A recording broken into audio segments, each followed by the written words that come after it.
What is going on, everyone? This is the Captain's Log. My name is Parker, and it is nearly 12:30 in the morning. This is a pretty unorthodox time for me to try to do a podcast, but I figured I want to get this kind of idea out in the open. This is episode 8. I'm getting close to that 10 mark. I'm really excited about it. And I'm also getting pretty close to the end of my time here in Australia. I do have a little bit of something planned. Not really sure if it's going to work the way I want it to, but it would be really cool if it did. For those of you who are friends with me on Facebook, which I'm going to go ahead and assume all of you are, I do have something planned for something that's coming up in just like 5 days or something crazy like that. But anyway, I've been doing like these top 10 rant kind of things, and I've decided to switch it up just a little bit. This weekend, actually, I went to a zoo here in Sydney. I'm not going to name names because I do have a story that I want to tell, and just for the sake of the story, and you'll understand a little bit later, I'm gonna just keep the name out of it, and I'm sure you can try to figure it out, but just for the sake of it, I'm just not gonna say it. But anyway, for those of you who don't like zoos, I get your point.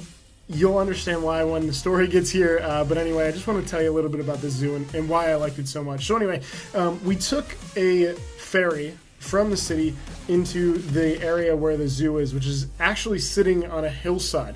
The hill isn't that big, but the way the zoo is set up is so that you basically have to work your way from the top down, and that's kind of the whole theme of the zoo, is that you're able to kind of do everything that you want to do, but you work from the top down. That way you're not walking up and down a hill the whole time, which is really kind of intuitive in a sense. But anyway, so you come in on the ferry if you're going from the right way from the city, and you can get off the ferry, you get on the gondola. The gondola takes you all the way up to the top of the hill. You get off, you start at the top.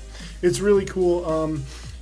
I don't know. I just thought it was really interesting because other zoos obviously aren't set up like that. They don't really have that kind of luxury of being on almost like a peninsula in this area, and just taking that gondola up and being able to kind of go over all the animals, or at least part of the animals, and being able to see the zoo in a different perspective is really cool. So anyway, the zoo is set up kind of like a maze, where you work your way down, and there's different paths that you can take, and obviously you do have to kind of venture your way back up, depending on how you plan your day. If you do end up going to this zoo, I guess my biggest tip would be plan your day, because you're going to be doing a lot of walking regardless, and you don't want to go down the hill to come back up. So you want to try to take everything out at the top of the hill as you work your way down, and which... This is something that I wish I knew at the beginning of the day. The exit is at the bottom of the zoo. Like, you can obviously exit at the top, but they want you to exit at the bottom just so you can get back on the ferries, you can catch the buses there, so on and so forth. But anyway, it's really, really cool the way they set this up, because it's on that peninsula, it's on that hillside. Almost every spot has a different view of Sydney. So you're able to see a different angle of the city from everywhere on the zoo's property, which is really cool. So you get like the views of the Opera House, the Harbor Bridge, the actual city itself, and then like the bay that it sits on, and all the water in between, which I think is really cool because there's boats going over all the time, and it just gives you a nice little perspective. I will put pictures up at the end, and you'll get to see some of that. But anyway, yeah, so obviously in some areas there are larger areas than others, but the zoo is mapped out in such a way that like they have different walking trails where the animals are open and there's no gates in front of you. So like we got to walk up to a wallaby that was like sitting on the edge of the path, and like you could reach out and like physically reach out and touch it. It wasn't that far away. I just think zoos are so cool because we're able to look at the animals that you would never be able to get to see in the wild anyway, because they're probably not going to be in the area that you're able to populate regardless. So I think zoos are a cool way of us learning about animals, being taught about animals, especially at a younger age. And I think this zoo in particular was geared towards the younger audience, only because they had different talks and other things, and it was very hands-on. It was very like in your face. Again, you have those walks where you are able to basically be right up next to the animals, and I think that is the coolest thing. And then they have different talks that go on throughout the day, just like any other zoo. But again, I think this zoo in particular was geared more towards children. They had a train that literally took you, like, you pay for this train ride. It took you like all the way through the zoo, but it had different stops along the way. So what you do is you pay one fee, get on the train, and when it stopped at a place that you wanted to get off at, you get off, do your thing, and then wait for the train to come back. You just get back on the train. Really, really cool for the kids. Really cool for me, because I got to see like a little train blowing by me the whole day and whatever. Anyway, really populated.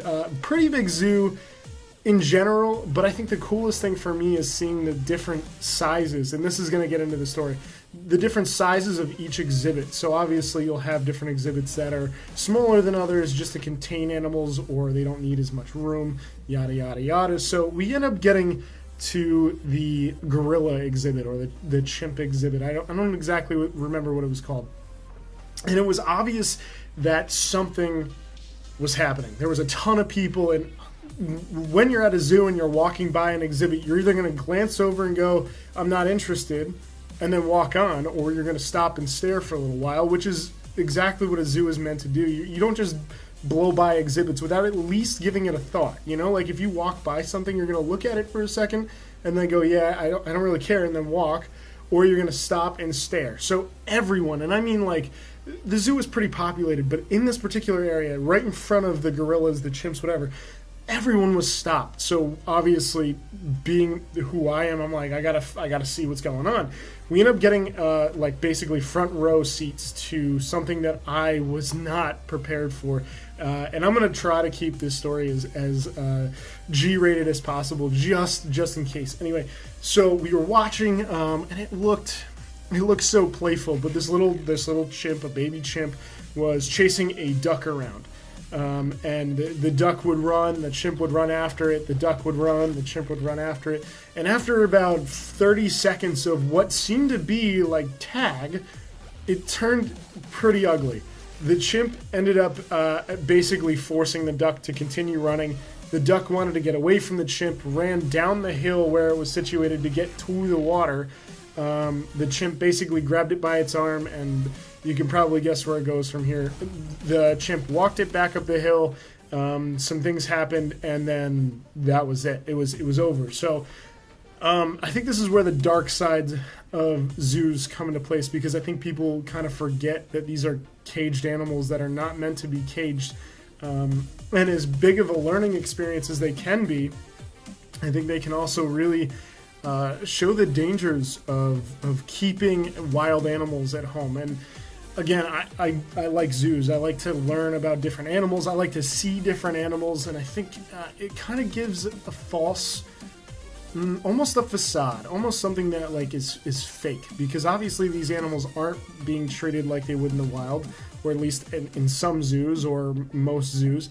They're not getting the same exposure to elements, and obviously what I was witnessing in this particular moment was animalistic. It was real, it was raw, it was something that could possibly and does happen in the wild. So again, more of a learning experience for me, but I think the whole situation just got really intense, you know, because you don't expect that when you go to a zoo. You expect a friendly atmosphere that's inviting, and it's something that you can look back on and really reflect on. But this particular moment, it hurt me, you know, because I know that these are caged animals, these are wild animals that aren't learning how to live freely because they don't have the room, the space, the time, whatever, to do so. But also with that in mind,